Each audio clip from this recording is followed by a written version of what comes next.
Is a recording of Goal 4, Module 5, is essentially about the lab for this, the Nutrition and Calorie Lab in your lab book, but contains a lot of information that you'll want to know about for both the lecture test and the lab test.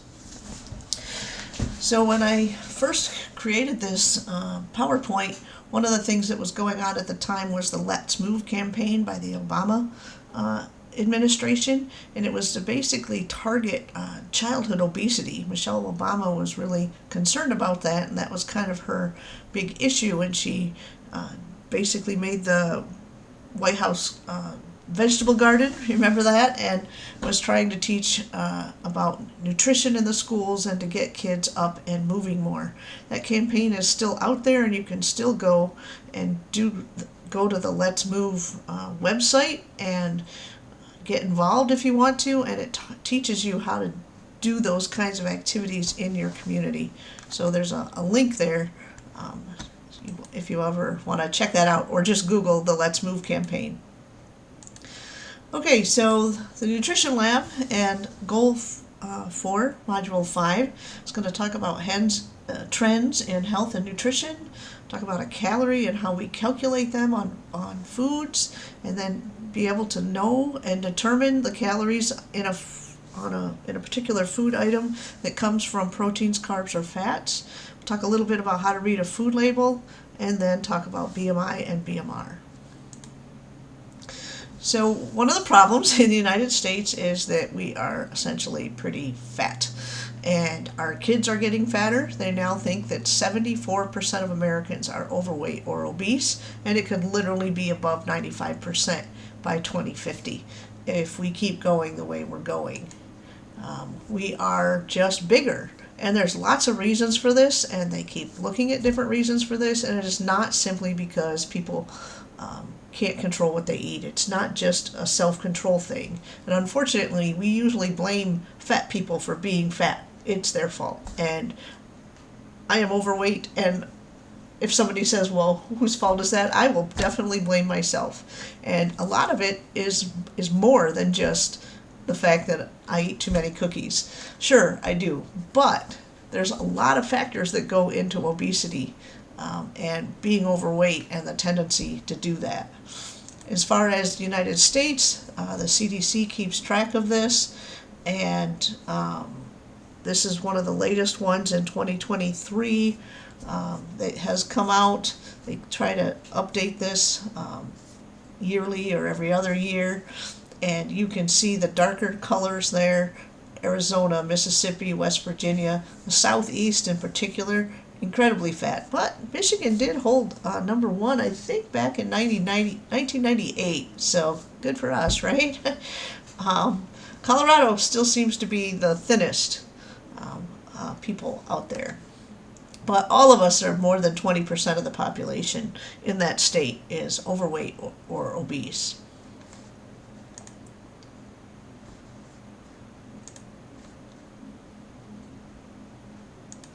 Okay. How can we combat obesity? We have lots of different ways to do that. And one of the thoughts is, on a public health scale, could we just for example, give people a stipend to buy vegetables, or give them, or make very sugary or fatty foods more expensive. Making healthier foods easier to get has been a big push. They use, for example, food stamps are now often allowed to be used at farm markets, and that wasn't the case for a while. Could we make it a rule to make people exercise more? And we did institute a law in Michigan. Every kid had to have an hour of gym a week instead of a half an hour, but recess can count for that. And recesses have been recently reduced because we also can't seem to teach them math and English, so they wanted more time in the classroom for those kinds of things. Do you make your kids get up and move around? A lot of our activities now use a computer or a video game, and so we just sit more because our jobs and our fun activities are more sedentary. Could we change eating habits? When I was a kid, my we had cereal for breakfast, and my dad put sugar on his Cheerios. So all of us kids copied. We put sugar on our Cheerios, and now it's really hard for me to eat Cheerios without sugar because they taste like crap without the sugar because I'm so used to it. So if we get habits changed when the kids are early, could they end up being healthier eaters? Probably. But we have to educate people on how to do that. My kids are going to see me putting sugar on my Cheerios, right? I need to hide that better, perhaps. Another thing is the cost of food. When it comes to what we spend on food, even though it seems like food prices have gone up, comparatively, our food is cheaper than a lot of other countries in the world. And it shows there about what we spend on the cost of foods and a healthy diet as compared to what other countries spend. And we're down at the lower end, okay? Even though it certainly doesn't seem like that. On the other hand, we are really pretty big eaters in the United States. We eat 29 pounds of fries, each one of us, every year, and 24 pounds of ice cream, and I'm definitely there because I love ice cream. We eat a lot more calories than we need, and we produce even more calories than that. So the amount of food that not only we produce, have available, and eat is way more than we actually need. We eat about a ton of food a year, each one of us. So think about, hauling that home from the grocery every day. And you can see some of the amounts of food, of different kinds of foods. Being obese also costs us more money. The most obvious thing is it costs us more money for health insurance. So should we give people a break if they're thinner? Or give them, charge them more if they're fatter? I know some insurance companies charge you more if you're a smoker.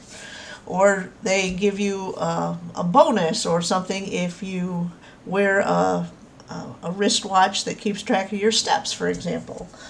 So maybe we could do that to try to increase people's fitness levels. But other things like it costs more money to drive our cars if we're heavier because they're hauling more weight around, you get less gas mileage.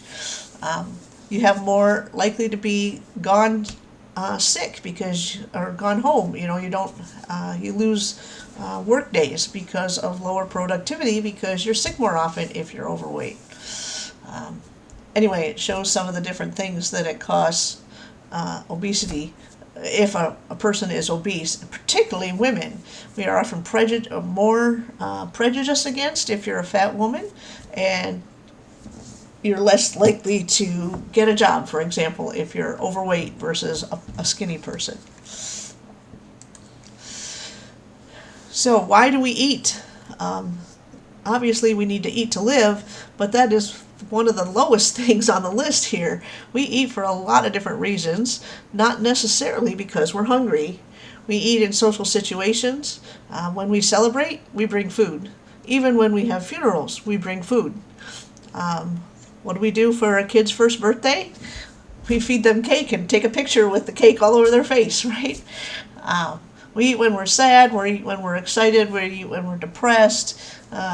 When we don't get enough sleep, one way to compensate is, I'll have some caffeine. And that caffeine is usually a mocha with a lot of chocolate and whipped cream in it.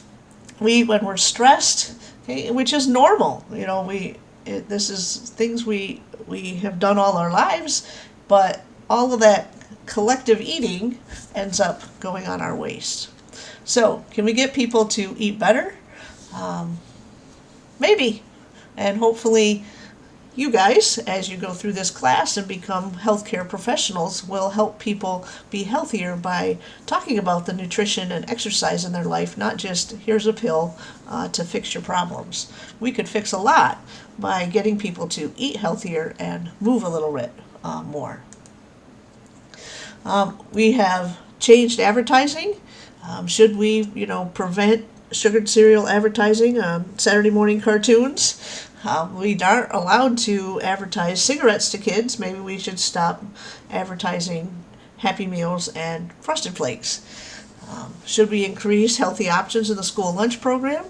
That would be a great idea. The problem is money. they allocate so little funds for school lunch programs that it's often hard to get fresh fruits and vegetables. There are grants and stuff available, although that has been decreasing. Increasing gym class, but that has been difficult as well. Restaurants are now required to post the calories in their food, but research has shown that that really hasn't inhibited people necessarily from purchasing certain foods or not. Do you guys look at the calories when you drive up at McDonald's and say, oh, I'm going to have a small fry instead of a large fry because there's more calories in a large fry? I don't know. So, calories. Calories is the way we measure energy in food. It is basically, the definition is how much energy it takes to heat 1 gram of water 1 degree Celsius, which is meaningless, but if you think about when you burn food, the more heat you get, the more calories are in that food. And that's exactly what they do. They use a bomb calorimeter to measure how much heat is released when you burn the food and correlate that back to the calories that we write down as a number on our food labels. The calorie that's actually on your food label is technically a kilocalorie, the amount of heat it would take to increase 1 kilogram of water 1 degree Celsius, and the capital C essentially is kilocalorie. Otherwise we'd have to add 3 zeros to everything on our food labels. Instead of 10 calories, it really has 10,000, and that would just be too much for the food labels. So this is what a bomb calorimeter looks like. You take food and you dry it out. You desiccate it so it's got all the water out of it. You put it down inside a little container, inside a larger container that's filled with water. There's a little flint in there, so you send down a spark, and that starts the food on fire, and they measure the increase in temperature of the water. The more the water heats up, the more calories must have been in that food. So essentially, the more heat released by that food implies there's more energy. And we can do this in class. If you ever do a calorimetry experiment, you can do this. You burn a Frito or burn a nut or whatever, and the amount of heat is correlated to the amount of calories in that food. So that's how they do it. It's not super, super accurate. In fact, food labels are allowed to be 10% off because this can vary widely among, you do 1,000 peanuts and there's still some variation in each one. Carbs and fat and proteins, carbohydrates and proteins have 4 calories per gram. So if you measured out 1 gram of sugar, it would have 4 calories in it. But 1 gram of fat has 9 calories. So the same weight of food, it depends whether it's a fat or a carb or a protein. And you can actually try this with a piece of gum at home if you want to. That's an optional activity in your lab book. You weigh out the gum, chew it up until all the sweet is gone.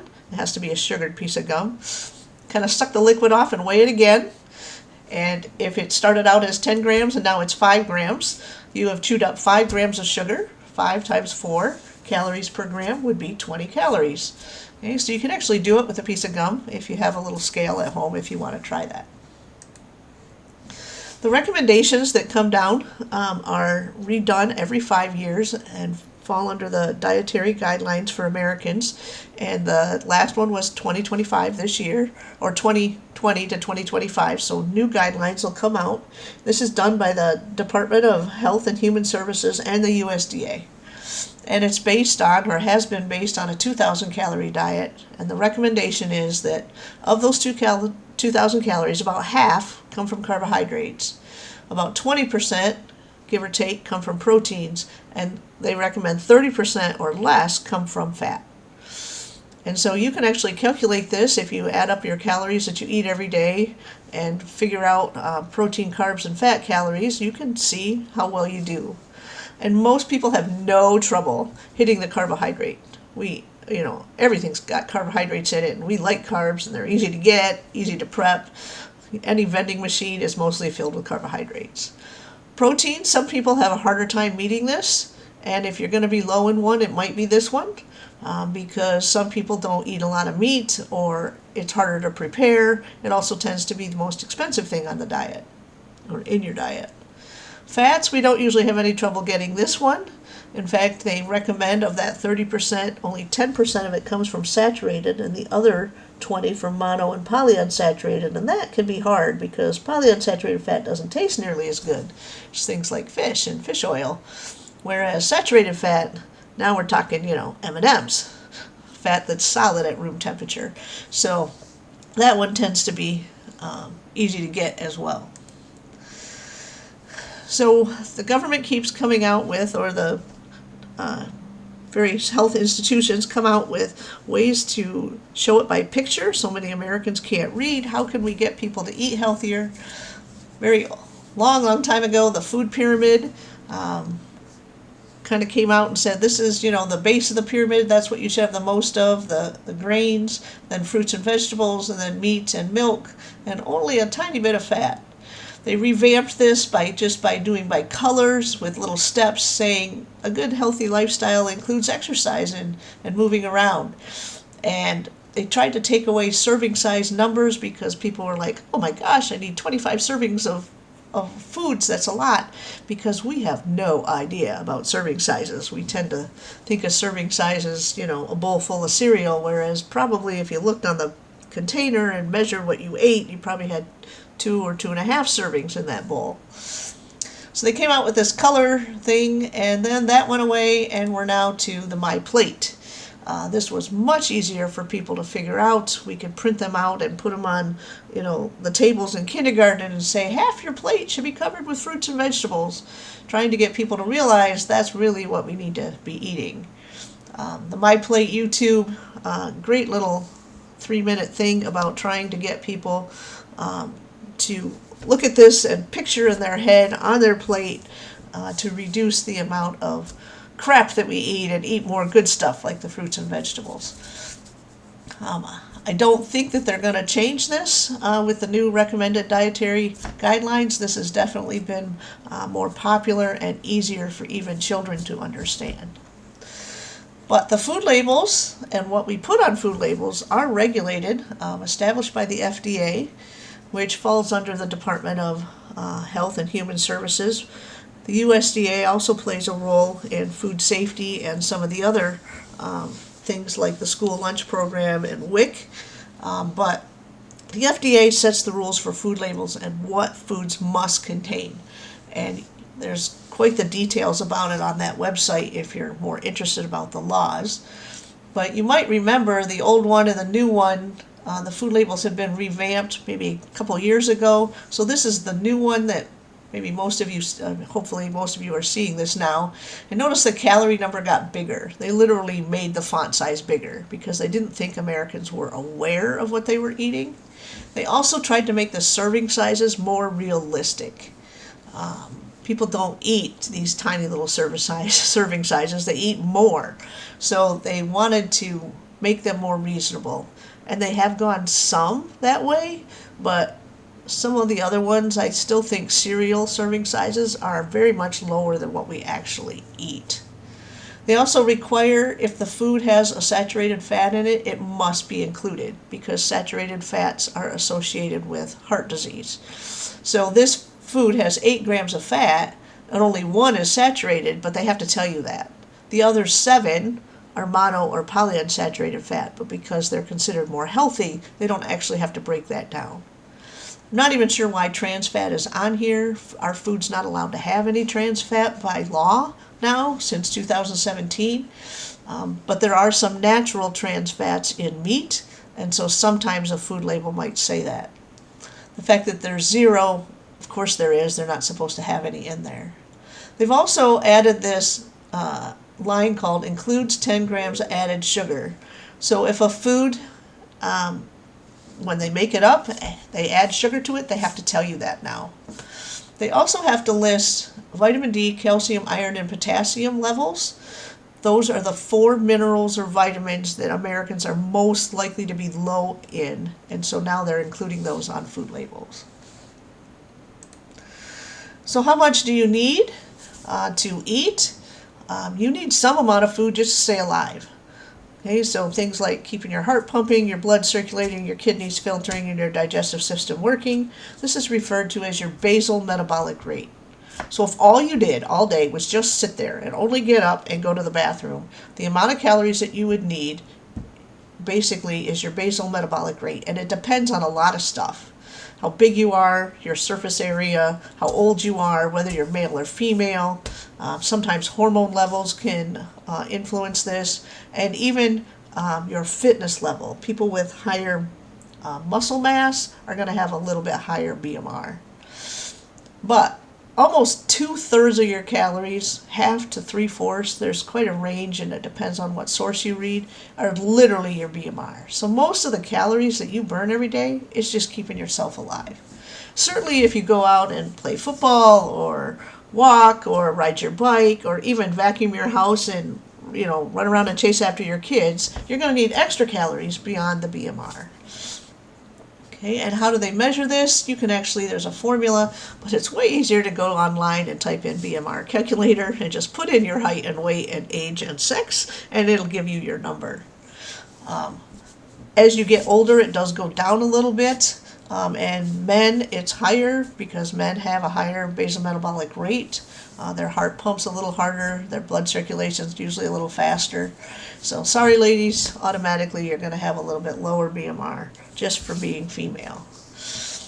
Anyway, if that number happens to be 1,500 calories, which is what it is for me, roughly, that means I can eat 1,500 calories a day and I need to, just to keep myself going. If that's all I ate, I shouldn't gain or lose any weight because I've met my energy needs.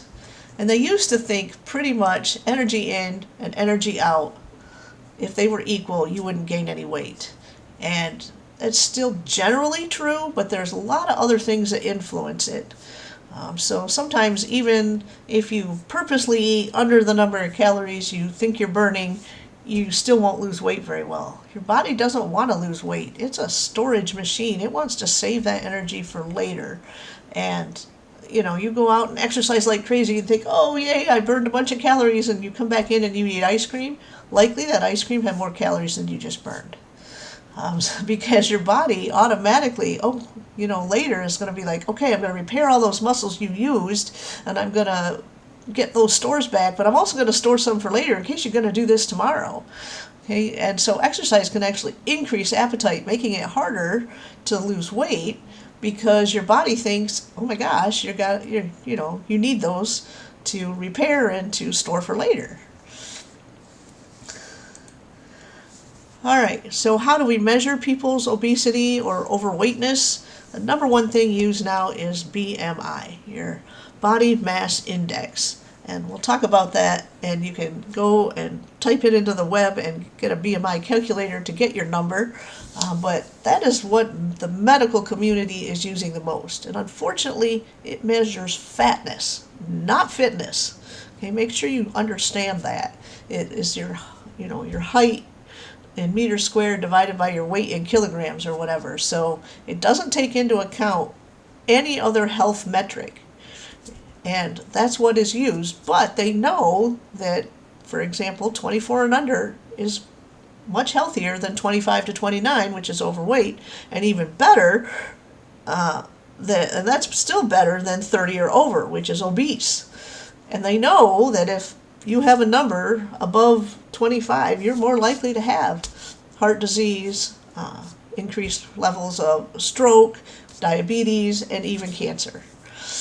So you can fight about it and argue about it, and it doesn't necessarily tell you everything about the person. It still is correlated very tightly with these diseases.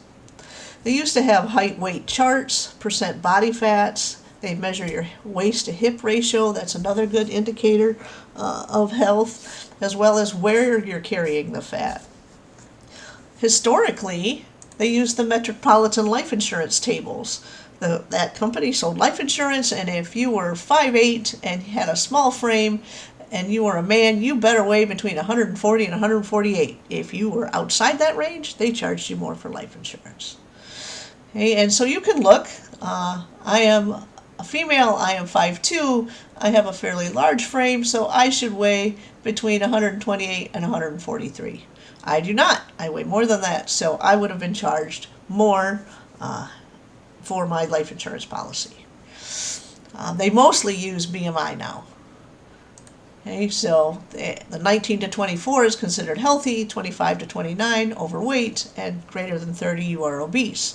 So if you go and try to buy life insurance, they're going to look at your BMI. No matter how fit you are, if you fall in this range of overweight or obesity or the obese level, you will be charged more.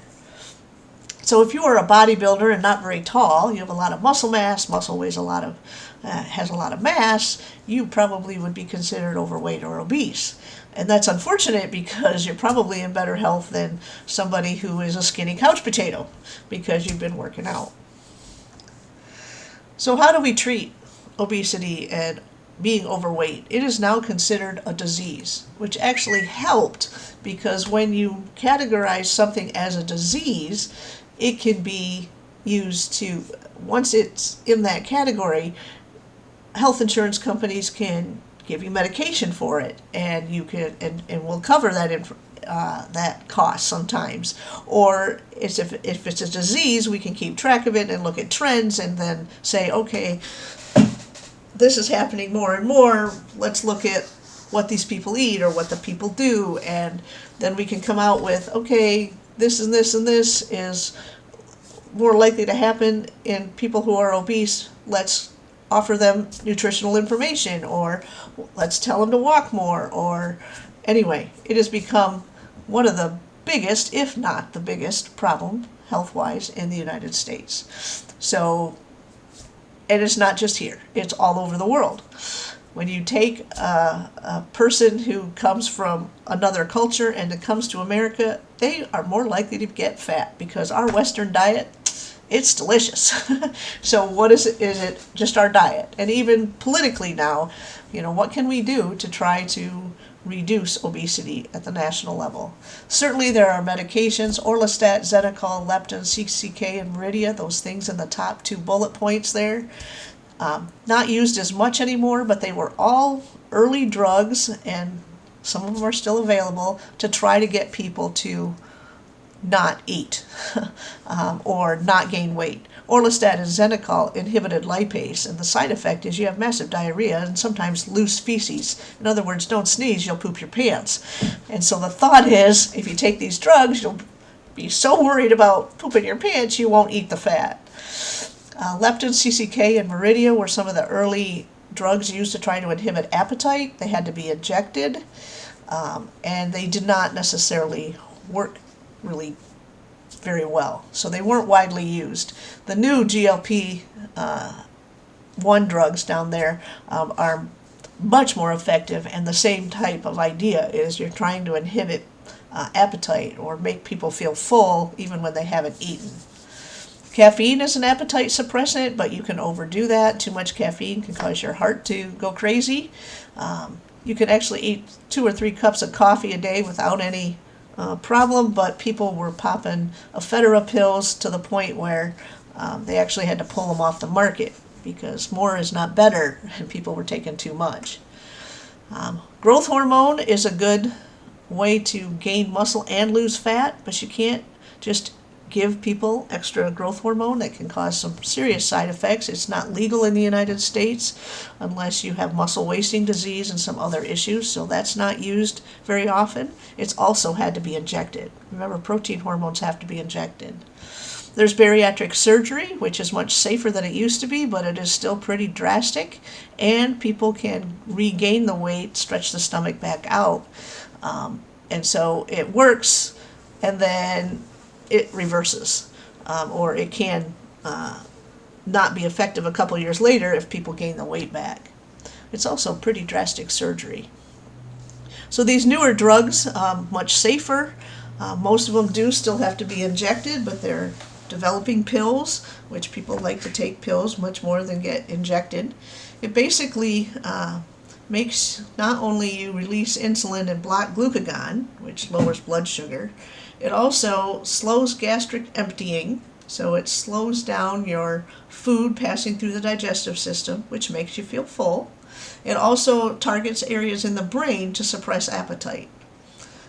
One of the issues is most of them have to be taken forever, or once you stop taking them, you don't feel full anymore. And the cost is pretty prohibitive. I'm sure the cost will come down as they get better at making more and more of it, but that can be an issue. The one on here that's free and has the least side effects is trying to improve your diet and exercise more. And unfortunately, that's hard because there's a lot of good food around. But it is still probably the best way to maintain a healthy lifestyle. But exercise doesn't burn a lot of calories. Notice right here, if you walk at a slow pace for an hour, you don't even burn off one candy bar. The average candy bar has about 220 calories. So you can walk around for an hour and not be able to eat a Hershey bar because 180 calories isn't quite the same.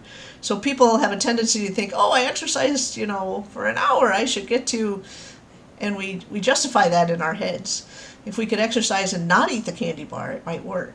But again, exercise makes you hungrier, so we tend to eat more. So unfortunately, the main way to lose weight is still eat less calories or burn more than you actually use, because we are super good at storing those extra calories. So I'll end with a little cartoon here. It's never too late to try to eat more vegetables and fruit and exercise a little bit more. So hopefully this kind of summarizes Goal 4, Module 5.